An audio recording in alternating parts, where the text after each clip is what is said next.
ফেনীর এরিয়া প্রতিদিন সকাল থেকে ঘুম থেকে উঠে ঘুম যাওয়া পর্যন্ত আমাদের প্রতিযোগী সংগঠন জামাত ইসলাম এবং শিবিরের ভাইরা কয় হাজার পোস্ট আমাদের বিরুদ্ধে করেন।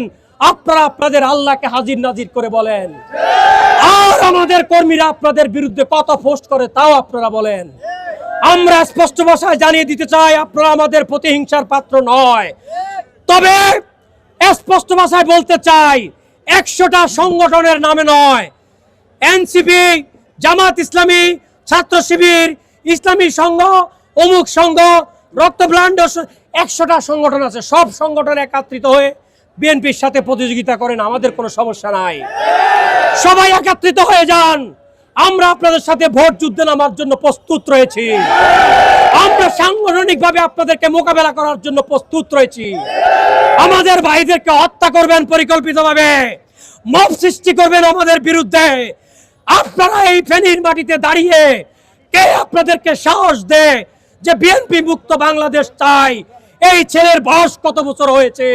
আমরা ফেনীবাসীর কাছে এর বিচার দিলাম।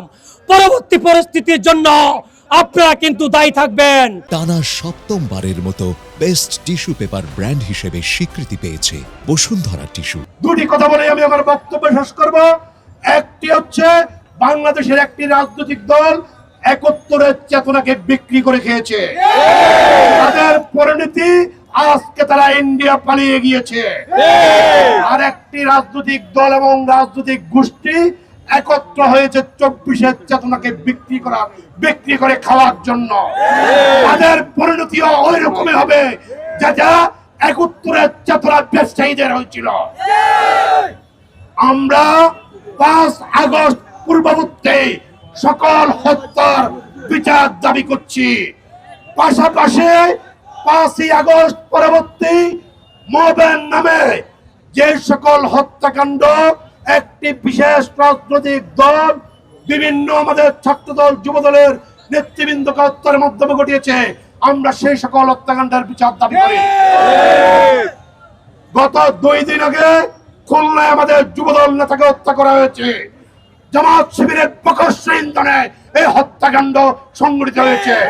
আমরা চিরেই প্রশাসনকে বলবো, এই হত্যাকাণ্ডের আসামিদের গ্রেফতারের মাধ্যমে সমুচিত বিচার যেন ব্যবস্থা করা হয়। একইভাবে কক্সবাজারে আমাদের নেতাকে হত্যার শিকার করা হয়েছে। আমরা কক্সবাজার হত্যাকাণ্ডের বিচার দাবি করছি।